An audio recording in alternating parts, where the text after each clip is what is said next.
Welcome to another episode. Welcome to another episode. Taylor Monnig, Clean Spark, head of mining. What's up, man? Yeah, no, excited for the podcast. Thanks for having me. I actually listened to a couple of your guys' episodes on the plane today, so I could get a feel for who you guys are. Definitely an entertaining group of people. Oh, that's good. Sorry you had to listen to our voice for so many hours. Right, now you got to talk to us. Yeah. So which episodes did you listen to? The last one I was just listening to was the one that was focused on Giga. Yeah, and talk a little bit about them. I really agree with a lot of the things that are being said. Such like an amazing group of younger guys that are really pushing in the industry. So that was really good to listen to. I think I got through about halfway through before we jumped on here. Yeah, no. That was the last one. It's crazy what a couple 15-year-olds can do. Right, I was just going to say, for two 15-year-olds, they are impressive little dudes. So I have to ask, where'd that joke come from? Oh, because they're like 12. So it comes from the fact that Justin's old. I'm Justin's old, 42. and so I have to make fun of people for being young because I'm old. So that's that makes sense. Yeah, he's got to feel better about himself. Yeah, I got to build myself up somehow, but they really are very impressive for what they've done and what they've built to do. Yeah, it's amazing. The people that they're able to recruit, bringing on Mario, bringing on Matt Lusto. Yeah, they've just continuing to kind of grow that. Yeah, I've really to watch them over the last 3 years. Especially going through a bear market, and there are some advantages to being younger and going through that now, rather than being, my age and going through it. And you have a lot more time left, but also there's just this stuff you learn early on and kind of carry with you once you make it through that and to carry on going forward. They're going to be primed for a lot of success. So, but I know we're not here to talk about Giga the whole time. Let's talk about Clean Spark. Where you guys? Give us the rundown of where you guys have sites at currently. Yeah, no, absolutely. So we've got 8 owned and operated sites, 5 in Georgia. We've got 3 in Mississippi. We have one larger kind of like hosted facility up in New York with our partners up in Coinmint. And that's generally the makeup. Right now we've got over 130,000 ASICs online, upwards of, 16 exahash deployed right now and currently energized. So that's generally like a state of where CleanSpark's at the moment. You said New York, huh? That is scary for a lot of people to be up there mining. Can you tell us about that operation a little bit more? Yeah, so I've been with CleanSpark for the last a year and a half, and that situation's actually been great for us. We've got really good partners up there in Coinmint. The uptime's generally really high. The profitability's great given that market. Also a lot of really clean power up there with all the hydro and everything. So yeah, no, there's definitely a lot of comments and concerns around the regulatory issues in New York. We've been fortunate that none of that's really plagued our operations so far. Do you feel like the regulatory environment up there is kind of shifting on Bitcoin mining due to what it can do for the renewable side? Is basically kind of, and I know it might be different there with some of the hydro stuff, but down here we use Bitcoin mining, the story around it a lot anyway, is we can go and make renewable projects that might not have an offtake. We can make them profitable. We can be a buyer for them. Is that story kind of spreading amongst the politicians in New York, state level politicians anyway? Or I guess, has there been any pushback or blowback that you guys were concerned about or dealt with? Well, I mean, there's a lot of public news, right? Obviously, there's some push and there's some pull. What I will say, what I think is going on, in the industry and just in society as a whole, right, is I really do think the Bitcoin education is starting to stick, right? I don't know if it's sticking with every single politician or with every single person that reads about Bitcoin and how energy works with Bitcoin, but I can see that message is really positively trending in the right direction, right? So I think it's a mix of what's going on in New York, and that's why we're so bullish on Georgia, right? You don't hear anything negative about Bitcoin coming out of Georgia. All of the communities in which we've been operating in Georgia have been so overwhelmingly supportive, right? Same thing going for walking into Mississippi. As you guys probably heard, we bought some facilities there last month, and those are already energized and turned on. We've been getting the same kind of response there, right? So I think Texas has really led the way with all of the demand response and curtailment and just general energy ideas, let's call them, for the industry. But yeah, I think it's starting to catch on in New York and Georgia and all these other places where they can look at us as a tool or utility to make their grid better, or to your point, right, build these renewable ones that don't have interconnects, right? You guys are really experts in the Texas energy grid. You guys know how long the interconnect line is, right? Right. And that energy's got to go somewhere. But it's also not only in the United States. I think we're starting to see it, well outside the United States and South America, and a lot of other countries where they're starting to see all these energy benefits of Bitcoin. The Giga guys we're talking about being down in South America, right? Perfect example. Bitfarms is down there. A couple other players, but I think that whole energy message is really starting to stick due to all the education that people and all the kind of talks that are going on about it, which has been really cool to see. You said your latest site is in Mississippi? So the latest one that we built is our Sandersville facility. It got turned on in, I believe, early April, early February. I'm sorry, so early February. And then about 2 or 3 weeks after that, we purchased 3 new facilities in Mississippi that also got turned on. Both those projects kind of coincided at the same time. It just depends on kind of what you're looking at. The Sandersville one, that's in Georgia, right? Yeah. So Sandersville, Georgia, amazing, smaller kind of rural town out there. We originally purchased the site from Miggy. I was out there. I was at that site when they were building that. I was shocked how fast they put that up too. I know that they've struggled some on their market cap, but they really do a good job of, I guess, getting operational. They got that thing up and operating so quick. I'm pretty tight with the Miggy dudes. I've done a few deals with them, but yeah, I was out there before it was still all trees, and by the time I came out there the second time, it was cleared, and they got 60 megawatts up. It was pretty impressive. But go ahead, my bad. No, you're all good, man. We ended up purchasing that site from Miggy. It was all container-based layout. They had it basically 2 sections, an upper and a bottom section. We came in and took that facility over, and all those trees that you would have saw to the left, we've cleared all of those out. And that's where we built our newest air-cooled building. So we've been really working on the technology. And I'm sure you guys have heard Matt and Zach talking about our efficiency and things like that. We've been really working on our building design, right, and purchasing, the latest and greatest machines from Bitmain, and that's all kind of been culminated into the newest building design at Sandersville. So it's a completely passive cooled facility. It's 150 megawatts, no intake or exhaust fans. The only energy that's going for anything other than mining is the lights, and it makes it a super efficient machine. We've loaded it with brand new, S19 XPs. In the back section of the third 50 megawatt chunk that's coming on here shortly. Once we get the last transformer in, we'll be all loaded with S21s. But it's a pretty cool facility the way that we've designed it, not to have any intake or exhaust, no parasitic load at all. And it'll run right through a 100-degree day and not have any uptime. So if you have no intake and exhaust, how are you addressing that?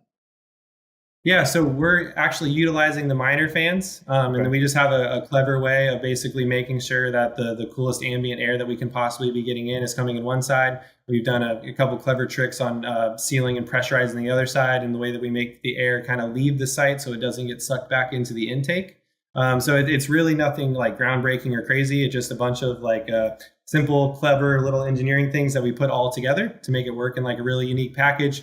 We'd love for you guys to come out and tour the facility. We're really proud of, what it turned out to be. Yeah, we should. You guys should come out and check it out, and we'll give you a tour, and you can see kind of how Miggy did it and versus how CleanSpark does. What we're going to be doing moving forward. That would actually be super cool. We should do that.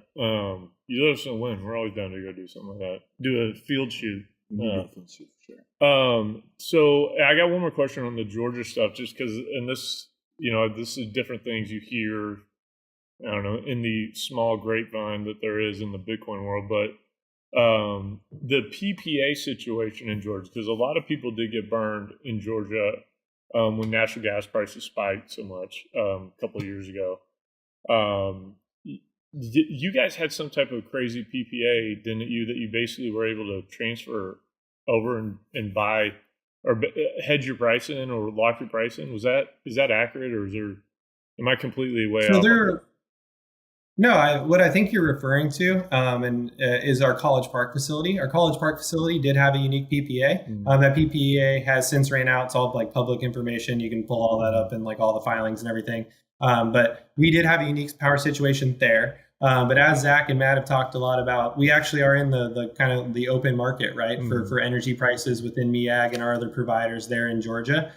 So we don't have a crazy PPA. What we found is Georgia just historically has low energy prices. They're an energy abundant state that is shipping energy out in most cases. You have the new Vogtle power plants that have came online that have only added to that, right? And you are right, though, companies like Core Scientific and things I believe is probably who you're pointing out to, it got burned pretty bad. over in Dalton with the price changes. But I think a lot of that was actually due to their hosting situation combined with the energy prices, right? Like I said, I've been at CleanSpark for a year and a half and been incredibly impressed by the power prices in Georgia.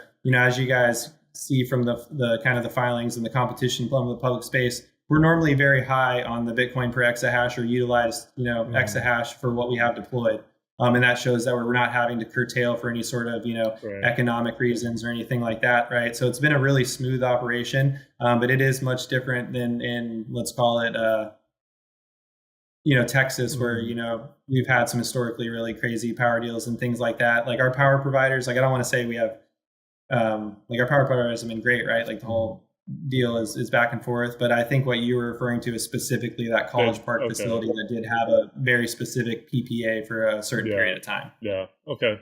Are you guys mostly self-mining or are you doing kind of combination of hosting? Mostly self-mining? No. So we are a full self-mining play. We do not host anybody else's machines. We do have some machines hosted, like I said, up in New York, but no, we don't do any sort of hosting internally for other companies or anything like that.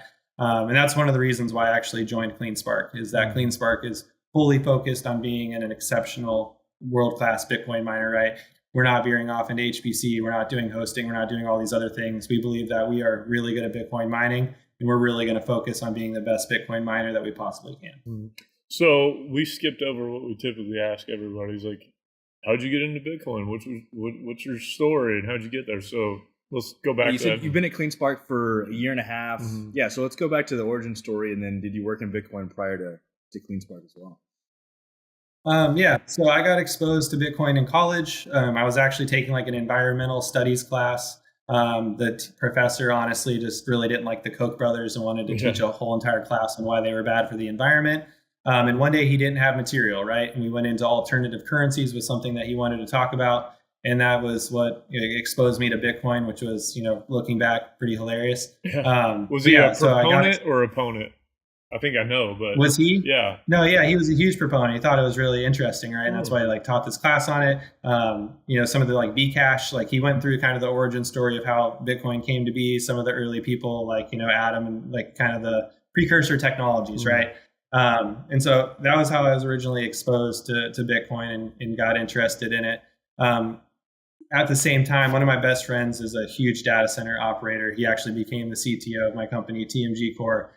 He was living with me at the time. I was going to school, found out about Bitcoin. He's been constantly teaching me about data centers. He got me a job in a data center when I was 17 years old and learning about how to operate computers at a larger scale, right? And that's when I found a miner. And I grew up racing. I love race cars and all that kind of stuff. And I looked at miners kind of like the race cars of computers. You plug these things in, they run at 100% all the time. And it just happened to be that they printed money, right? So coming out of college, that's a good combination. Yeah, the most exciting thing in the world, right? I'm going to go buy these money printers. I'm going to set them up in the same style as a data center because that just makes a whole lot of sense. We already know how to run computers at scale. Let's just replicate that. And we'll go print a bunch of money, right? What year was this? This was December of 16, I think, or December of 15, going into that next year. And so I'm getting obsessed with Bitcoin at this time. I'm bugging Jake absolutely crazy. Hey, we should go do this. We should go do this.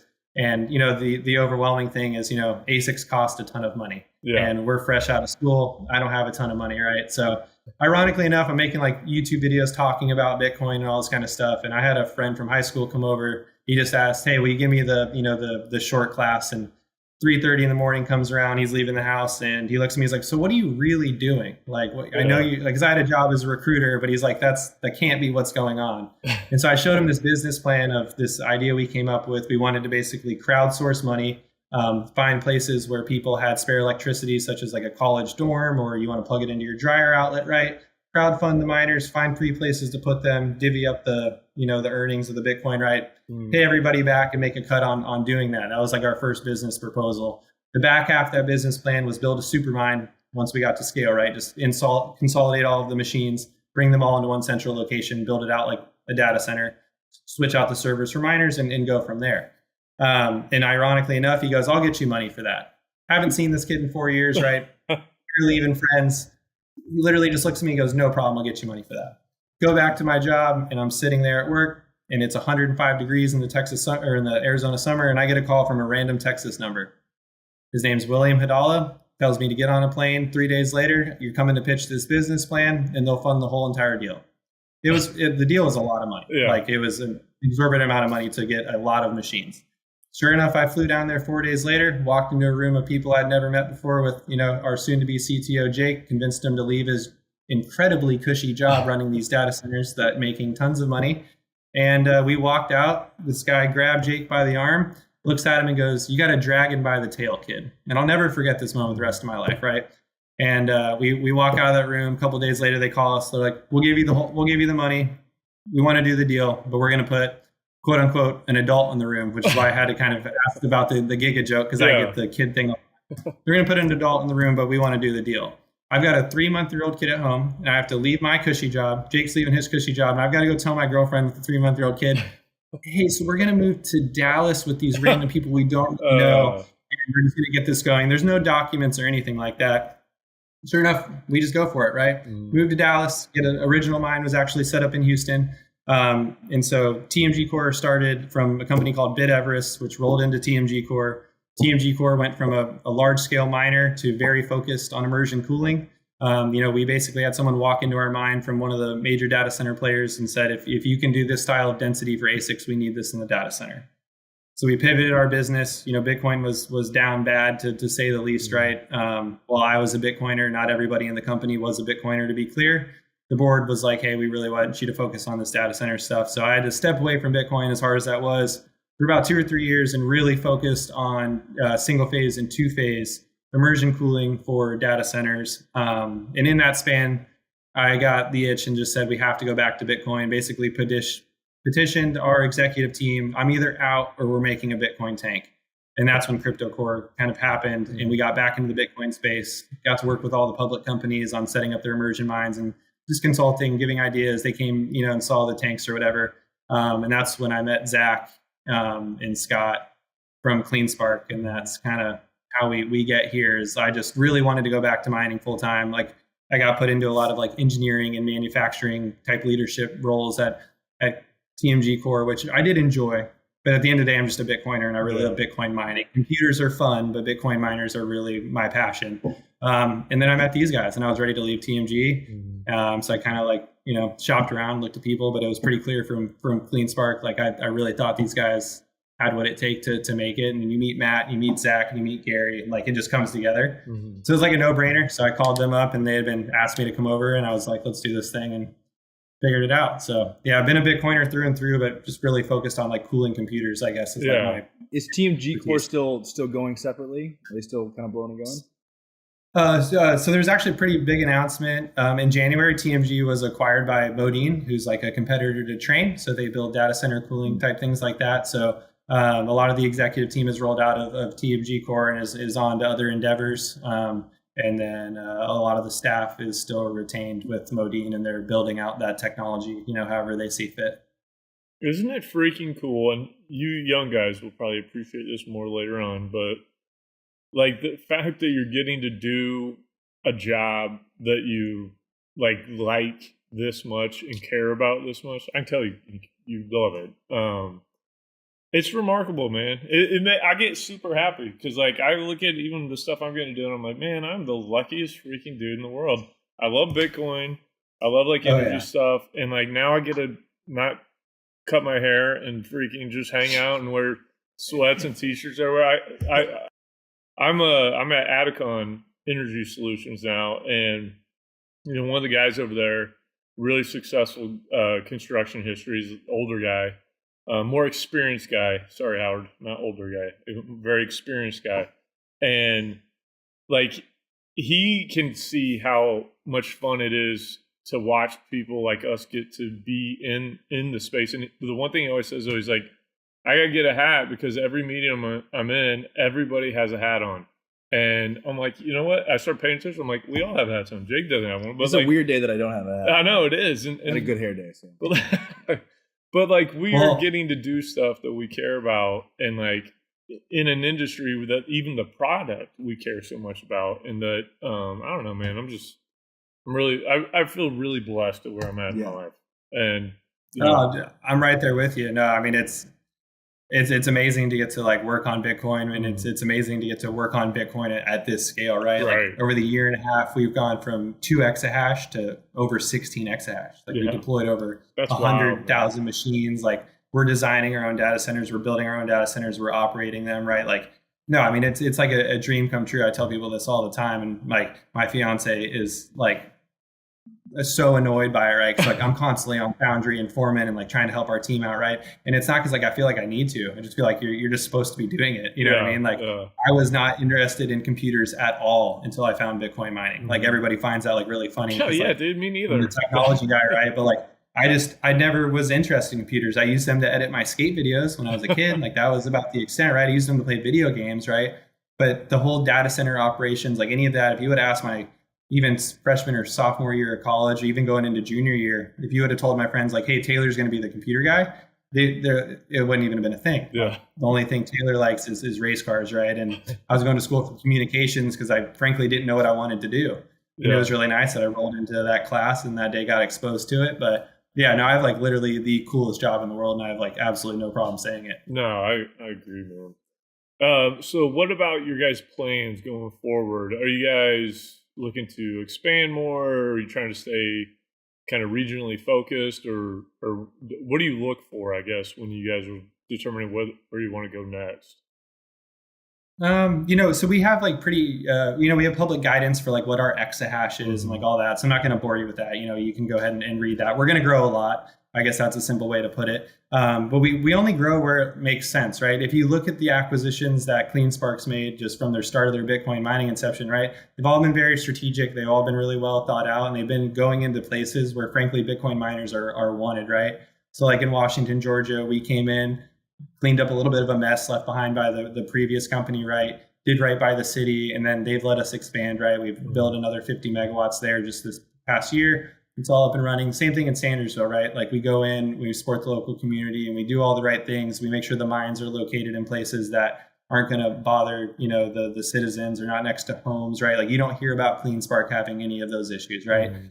So that's kind of what we look for when we expand. We want to make sure that the power mix is, within our range, right? CleanSpark has obviously historically been about clean energy. We want to continue to do that. We want to go into communities where the energy is in excess and we're not doing any sort of detriment by being there, right? And we want to go into communities that are in places where we can deploy, not have problems with sound and mitigation, all that kind of stuff. And we do a really good job of both employing the local people for our operations, but also if you go talk to like our SVP of growth, Scott Garrison, every single vendor that was used on that project was from Sandersville. All that money went back into the local community, not just from tax dollars from energy, not from just like, the local mining tech roles, right? But the people that built the buildings, the people that leveled the land, the people that did the electricity, right?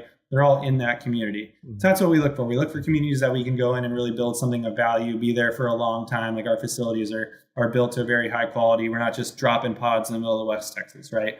We're building highly engineered, world-class data centers that are going to be standing there in 10 to 20 years and be filled with what I hope to be the S37 miner, because we're still doing this thing. You know what I mean? So that's really what we look for when we expand, is just a good community fit, good energy fit, and ultimately somewhere we can create some serious value for not just ourselves.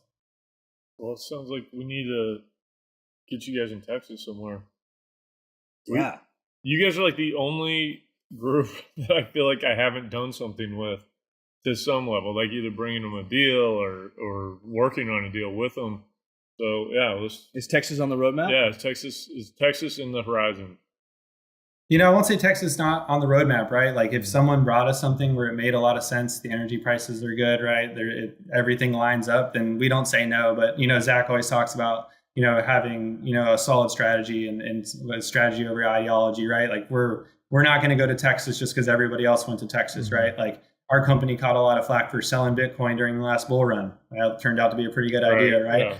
Our company got a lot of flack for not buying miners at $110 a terahash. Well, we got them at 20. Turned out to be a pretty good idea, right? So like CleanSpark historically has been a little bit different than the other operators. And that's honestly why I came here, right? Like they were looking at it from a little bit different lens.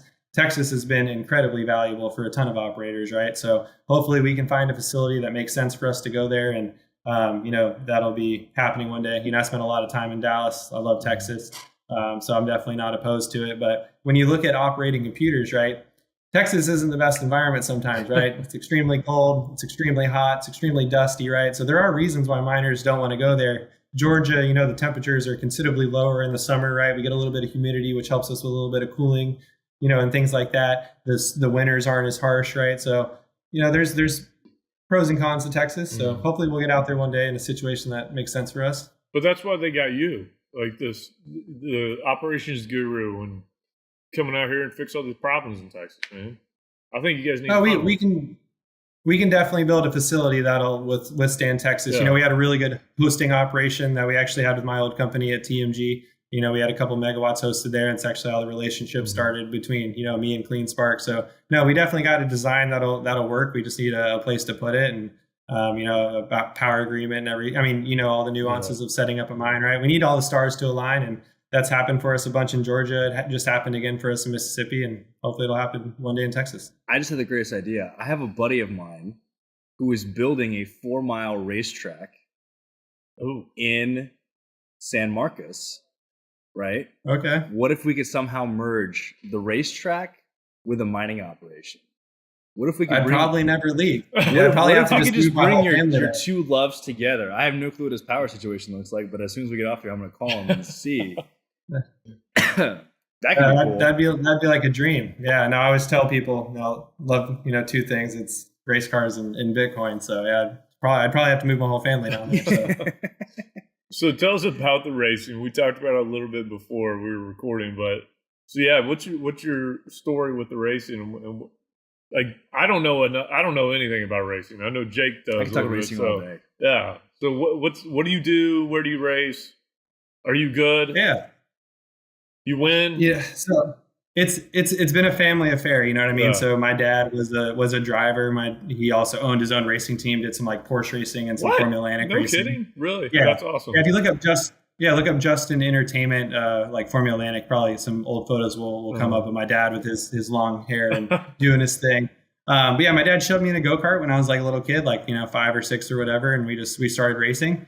And unfortunately lost my dad when I was young, but had a pretty cool mentor step in, a pretty famous IndyCar driver. I won't mention here just for his kind of privacy or whatever, but he took me under his wing, and we went racing together for quite a few years and learned a lot through that. Took a little break just going into college and things like that, but yeah, currently now I'm really into drifting. So I was competing in a series called Texas Street Legal down in Texas, and now that I've moved up here to Vegas, we were talking about a little bit before the show, but I got to build a little bit more fancy car to compete in some bigger series. So yeah, I learned a lot about like engineering and cooling and things like that from the cars and working on the cars. I've taken that to Bitcoin mining, and drifting and racing in general is just a really good way to blow off some steam and do something outside of work to kind of get the blood flowing. So yeah, super fun. Really enjoy doing it. And the drifting is like a unique thing because racing, you're constantly trying to do the fastest time, and it's so serious. Drifting, it's more like going to the skate park. You get to do some tricks with your car and hang out with your friends, low stress. So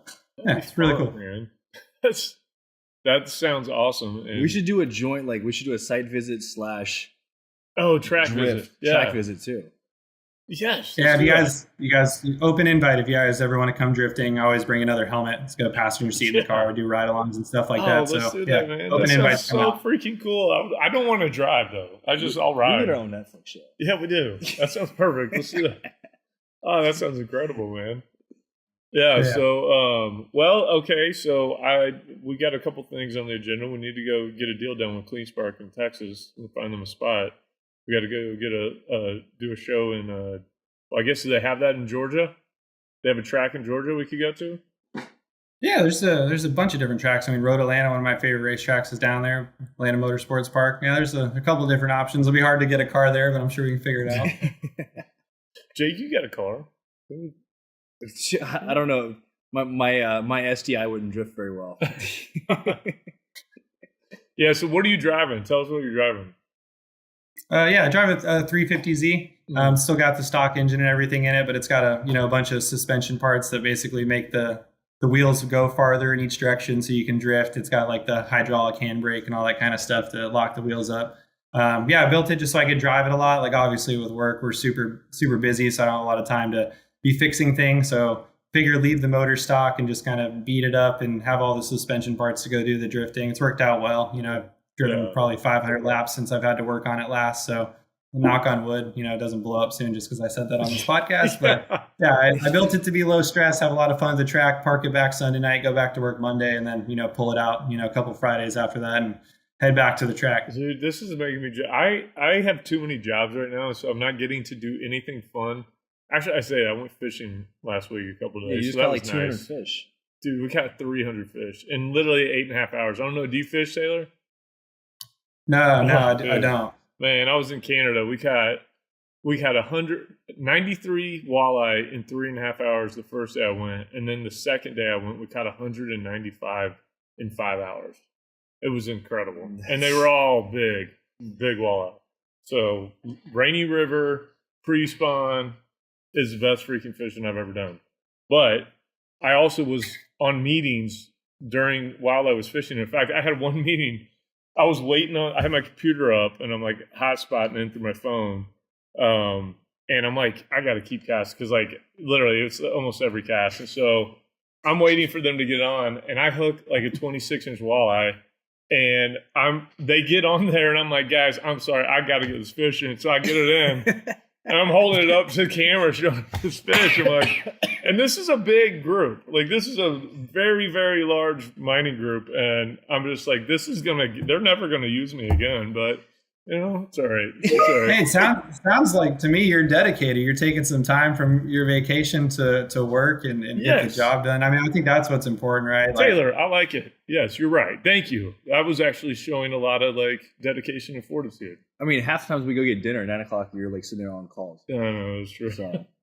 Sarah's getting no, for real. And it's important to like take some time for yourself. That's one thing I learned going through the TMG process and like owning my own business and doing all that is like you do need to take time to do some things that are just outside of work, right? Like I made some mistakes and overworked during that period. And reflecting on it, I was like, man, I would have been way better at my job and a better dad, better fiance, better everything if I would have just like taken a break to go do something else. So no, I think it's important to like go do some things, have a hobby, be able to take away from work. But to your point, right? If you got a call, something goes down, right? You got to fix it. That just kind of is what it is. Yeah, that's true. Yeah. So how many kids you got? Just one or? I've got two. We got a 6-year-old and I got a 1.5-year-old. Oh, yeah. Nice. Yeah, I got two as well, but they're a little bit older than that. So, but yeah, man. Well, look, I am, despite never really getting to do anything with you guys yet. I say yet because I plan on. I'm sure we'll do some work together in the future. I'm a big fan of what you guys have been doing. So, it's been fun to watch you guys grow this fast, and I'm looking forward to hopefully trying to help you guys get here in Texas. Yeah, no, appreciate the kind words, man. We got an amazing team. It's been a really fun journey to be a part of, the past 1.5 years watching this all come together. Definitely never thought we'd be deploying this many machines this quickly. But I don't think anybody ever does, right? Yeah. So, huge blessing. It's been awesome. That is cool, man. Taylor, it's been great chatting with you, man. We'll have to do this again sometime. Yeah. Thanks for having me on, you guys. Appreciate it. Yeah, man. We'll see ya. You do the closing, Jake. You're always better. Guys, make sure you hit that like and subscribe. We'll catch you on the next episode.